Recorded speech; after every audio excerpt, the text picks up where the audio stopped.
Hey, it's Mike Draper, AWC TV and podcast. We're going to be talking today with Jacob Wallace with ABC Window Cleaning Supply. Jacob, how you doing today? I'm doing really well. How are you, Mike? Good. How is the weather in Denver? It's cold. I've seen some other cleaners in other parts of the country even colder than us, so I don't want to sound like a wimp, but we're in the 40s here. Yeah. Okay. It's pretty chilly here in the Midwest too. So I'm that's sure. yeah. That's the time of the year it is. So Indeed.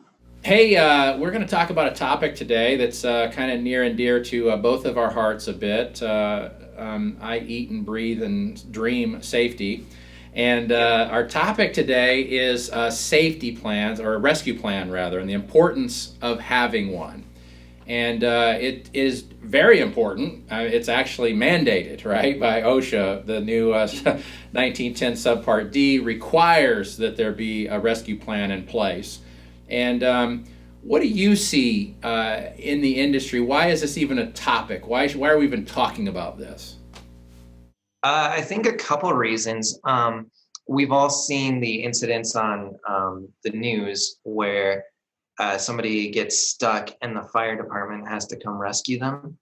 And it seems pretty pervasive in our industry that people just don't know, like the term rescue plan hasn't entered their vernacular. They're not even sure, what that would mean.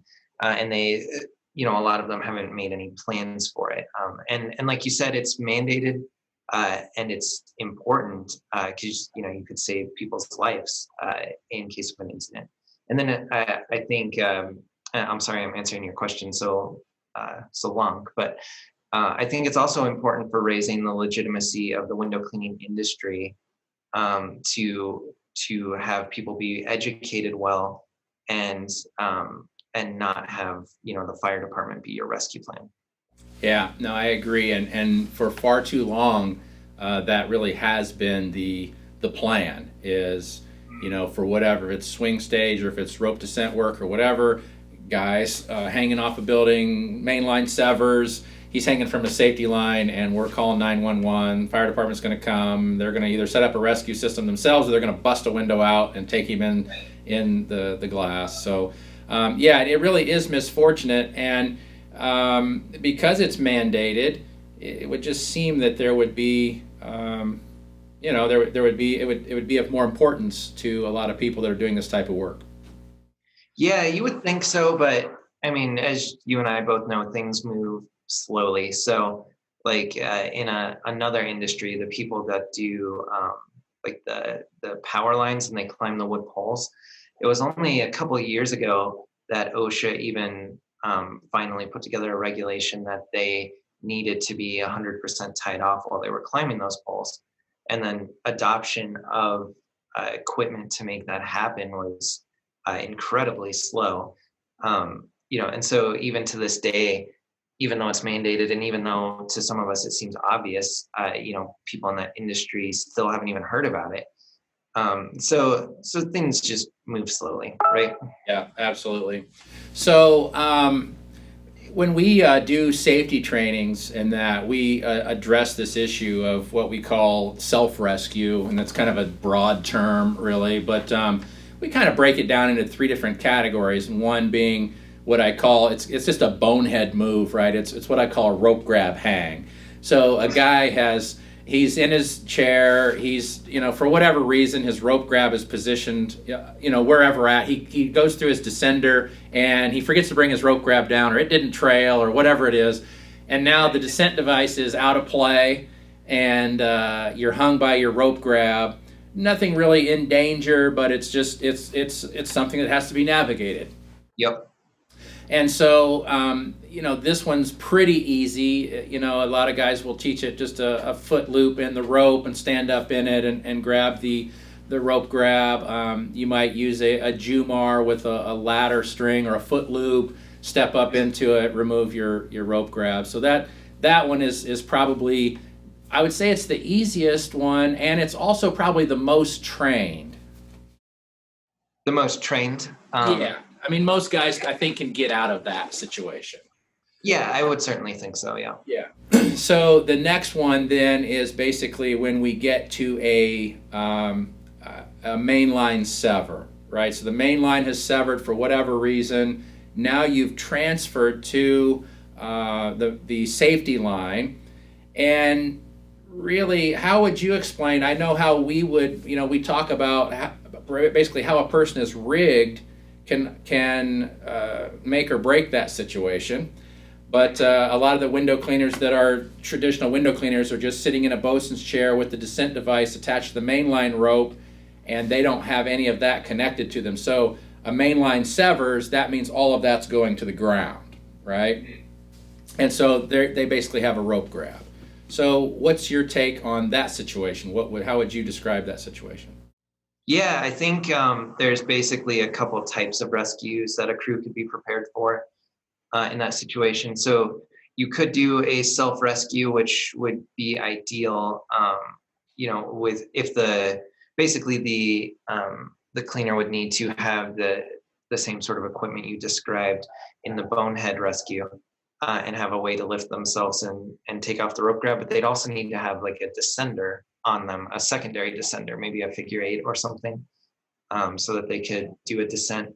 Uh, and I think you'll probably mention this later too, but relying on self-rescue alone isn't the best idea in case it's not just a mainline sever, but they've fallen and they've hit their head and they're unconscious. You can't do a self-rescue while you're unconscious.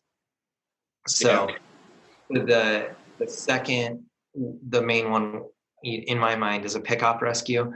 And so somebody has to descend down to where you are. They have to transfer you off of your backup line and onto their main line, and then descend both the rescuer and the person they're rescuing together down to the ground. It's definitely a jump up in complexity. So you need, the right set of equipment. You need something to be able to lift the other person. So they can't just use a foot loop and lift themselves. You have to somehow lift them so that you can remove them from their backup line. And then you have to have the training to be able to do that. But I think that's kind of your go-to. That's the most versatile for assisted rescue. Yeah, so I would agree. So assisted rescue, picking them off. There also could be in that situation where the guy is just basically hanging by his grab. He is relying on someone else in one capacity or the other. So either it's going to be as you describe, another guy's coming over the building to pick him off, and I generally will talk about that more in an unconscious victim. But if he's conscious and he can take voice commands and he's able, we could lower another rope down with the descender on it, right, that he could connect into. Yeah, that's a really good point. Yeah, I think that would be very ideal, of course. Yeah, and then also I've seen it too where a lot of guys will rig the safety line in you could do it in an ID or you could do it in an evac. So it's rigged that way to begin with. Now it doesn't work on, I would say it works really well on mid-rise buildings. So you will have to have as much rope up on the roof as you do over the building to the ground. But basically then if a guy goes to his safety, you can go up, unlock the evac, and just lower him down to the ground. Yeah, I think that is that's the most ideal because you're just like instantly ready to perform that rescue. You don't have to rig up, get another person ready to go. You're just ready to lower them immediately. And depending on the situation, the faster you could get them down could make a big difference, from suspension trauma, or if they're bleeding or need some sort of medical attention or whatever. There's definitely a con to that type of rescue in terms of the amount of equipment, like you just described. So you need, double the amount of rope. You need an extra descender, and not just one extra descender, but you'll need to have that same setup rigged for each individual who's doing their descent. Versus if you want to be ready for a pickoff rescue, or like you said, dropping a descender down to the person who can self-rescue, you only need to have one rescue kit for the whole crew, not a separate rigged rescue plan for each individual. Yeah, but Jacob, you're a supplier. Why would you care? Yeah, no, good point. You're right. I take. Right. All right. Yeah. So no, that is true. So there would be extra equipment involved. Now, not necessarily just to. I'm not trying to be preferential with brands here at all, but the Petzl Jag Rescue Kit is pretty cool. And again, it does require some training and some expertise, but it's pretty neat that it's all self-contained. The 4-to-1 pulley system that's on it, it's all contained in, and the evac system that's basically preloaded with the rope allows you just to lower that victim down right from where you're at. So there's not necessarily that transfer of them to you. And so I think it's a pretty highly effective thing, and certainly something that should be on the rooftops of a lot of buildings.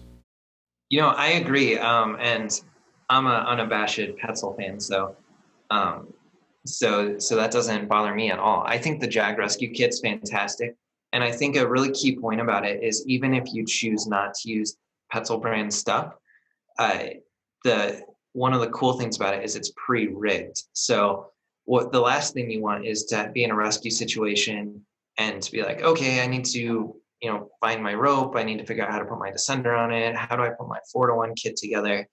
Um, and in a high stress situation, all of those things become more difficult. So pre-rigged is the way to go, whether you do the Jag or you make your own or whatever. Yeah, absolutely. So one thing I wanted to mention, and I think you'll agree with me on here, but whenever we're talking about a mainline sever, all right, the main line has been cut somewhere. Most of the time, statistically, that's going to be at the edge of the roof. For whatever reason, there's something that's abraded the rope. One thing that we have to really keep in mind is if we've got a guy hanging from the safety line, whatever abraded the main line is very, very close to the safety line. True. I guess I haven't really thought about that. I would agree with you. Yeah, if something has caused the abrasion and we're following the rules of 15-degree angle or whatever, our safety line is very close. And so that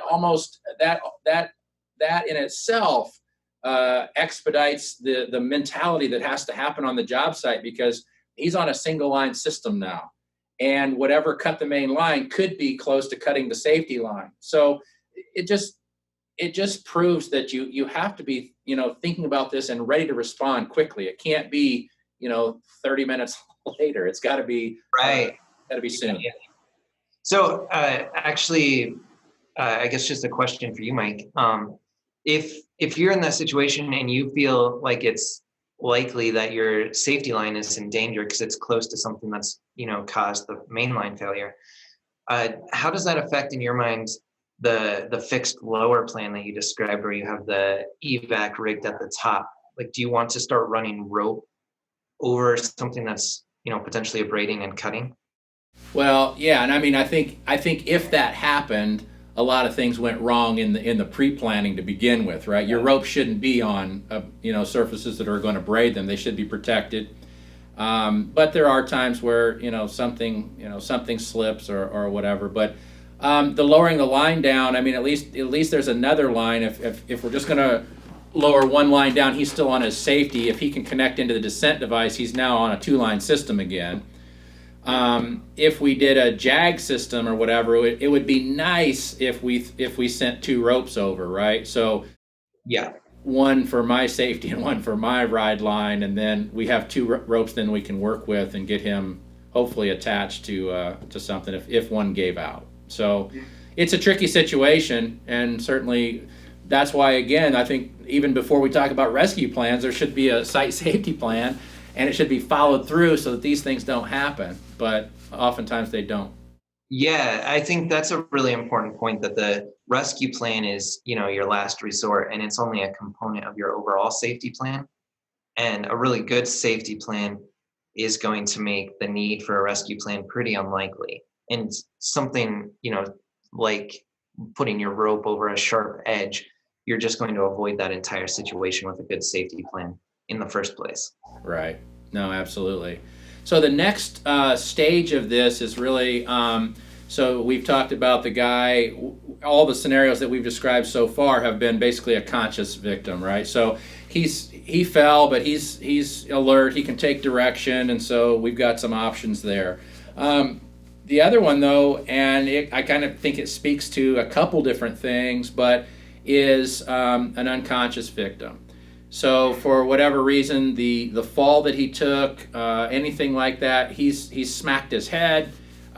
He's unconscious now. He can't take command. So now our if we're not rigged to lower him, which would be an advantage on that if we were, because we could just lower him down, right? But if we don't have that option, now we are looking at a pick situation. But before we pick them, again, our industry's been a little slow to adapt this, but I'm a big advocate of these window cleaners need to be in helmets. Yes, yeah. And the best chance we have of a successful rescue, whether it be pick or lowering a line down or anything else, is to have you conscious. And so the best chance we have of having you conscious in one of these situations is to have that head protected. Yeah, agreed. It's often I talk to people from outside the industry, and I know that they'll always be shocked when they ask me about helmets, and I tell them most window cleaners don't wear them. I don't know why it's been so slow to adopt, but I hope it will, and people will see more high-rise cleaners wearing them. I mean, if I was doing it, I would want to protect my head.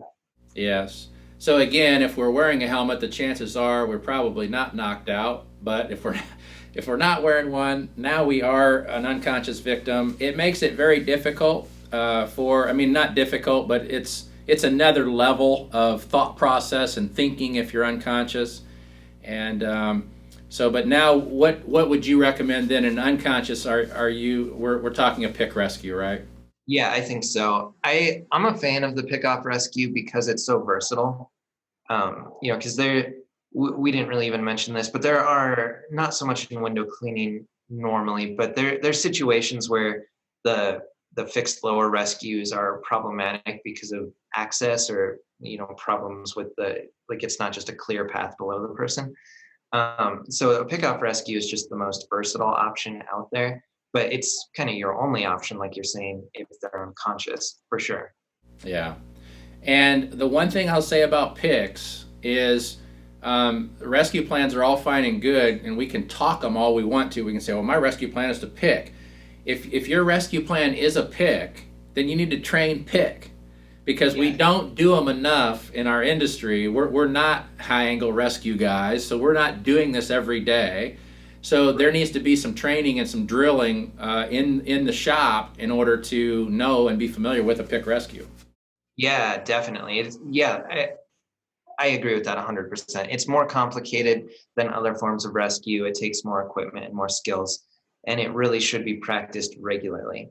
I know, correct me if I'm wrong, Mike, you know more about this than I do, but I believe OSHA says to be competent in a skill, you should practice it at least once a year. But like for a pickup, I would totally have my crew doing it at least, every quarter, maybe even more often. Yeah, no, I agree. And it's just not something we're doing on a regular basis. So there's a step and a process to it, and you need to have those processes and steps in your mind so that if it comes to real time here, you can do it. So Yes. Yeah, for sure. And I know, a lot of the people watching this will be far more experienced at actually doing the work than I am. But I know, like, the first time I was um, doing some at height work, and I was using a Petzl ASAP at the time, and I done it a million times on the ground and shown people how to do it. But all of a sudden, once I was, up there, I, you know, I was nervous and my hands were shaking, and I was the new guy on the crew who just looked totally nervous, and everybody thought was funny. And all of a sudden, something I knew how to do really well uh, took 10 times more brain processing power. And a rescue situation is even more stressful than me trying to put my ASAP on my rope correctly.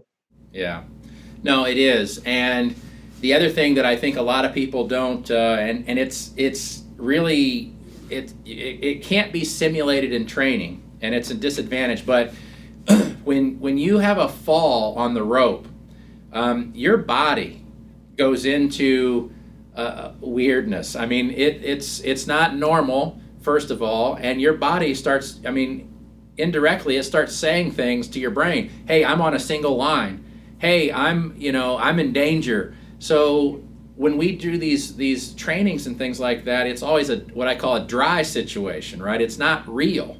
And so I have seen so many times where a person that, the stories around the dead man's grab, right, with the rope grab, where the body will say, I'm going to hold this thing, knowing that all it has to do is let go and it will save him, but the body will hold that in a compressed state to the ground. Generally it's the rope burn that finally overrides the brain and says, let go. So the body does weird things in these situations. And so the problem is that when we think, oh, well, I'm on a rope grab hang. Okay, well, I just make a loop and I stand up in it. You're not in shock. You didn't just take a fall. Right. So your abilities are going to be maybe a little different, as you described with your situation in a real life scenario, than even what we train, maybe even in the air. Mm.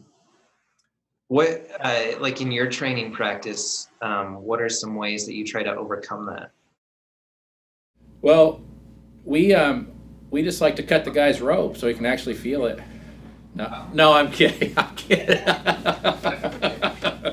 No, it's just training and training and training. But I'm just saying that I'm just trying to make the point that real life scenarios are a little different than training, and I've seen it in a tripod thing where a guy's doing where he's actually hanging in a harness, and he's trying. Now he didn't take a fall; he's just hanging in a harness, and he struggles to make the foot loop to stand up in it, right, to relieve pressure. So I know that if he can't do it there, that if he actually took a fall and the nerves start kicking in and the adrenaline, it's going to be even more challenging. So just familiarization with the process and that, but you got to train this stuff. That's the thing. In recognition of the fact that you'll be in a higher stress situation, you should set yourself up for success as much as you can. So I always go back to the idea of pre-rigging your rescue kit. Let's not make it so that one of the tasks you need to do now is set up your rescue kit to go perform the rescue. Let's at least have that one already pre-done for you. Yeah, absolutely. So this topic is very, very, it's dear to my heart because we just see so many times throughout the year where it really looks to me like if there was some additional training, some higher level training, that we wouldn't maybe even see the emergency squad coming and busting out a window or anything else. I don't even talk about the rigging beforehand. I mean, really, there's a way to rig, which it's a little foreign to window cleaners, but if we can keep all that attached with us, even if we have a mainline sever, really all we do, if we were using a Petzl ID, you just basically take the rope out of the ID, you hook it to your safety line, and you go, right? Nobody needs to come get you. But yeah, but again, it's not common with our industry, but maybe it should be. I feel at least encouraged that it's been more of a conversation than I've heard in the past. I think it is a growing awareness. So I think that trend will continue. I think it'll have to. Yeah, no, I agree. I mean, if you go back, 20, 25 years, remember everybody was riding, well, first of all, they were riding one line and there was no safety. Then they went to, Sky Genies and the cylinder devices where they ran two ropes through one deal. So we've progressed, maybe not as fast as everybody's like to, but we've certainly progressed as an industry a bit. So. Agreed. And I don't want to be like the person or the people that's always harping on the problems. I think it's very encouraging how much things have progressed. Yeah, I do too. And there does seem to be a renewed emphasis on safety, and the OSHA 1910 that was released, the general industry standard, revamped and including window cleaning and all that helped out a lot. It got people thinking and more aware of what was going on. So it's a great topic. I mean, I think more people should really give some emphasis to this, make sure that's a part of their safety program. Anything else you want to add? Totally agree, and really grateful for the work that you're doing, Mike. I think your training and your videos and your magazine, just really impressed with all of it. Well, thank you so much. We appreciate you being on with us today, and hopefully our listeners will gain some insight into rescue plans. Thanks a bunch, Jacob. Stay tuned for our next episode of AWC TV by following us on YouTube, Facebook, or our website, awcmag.com.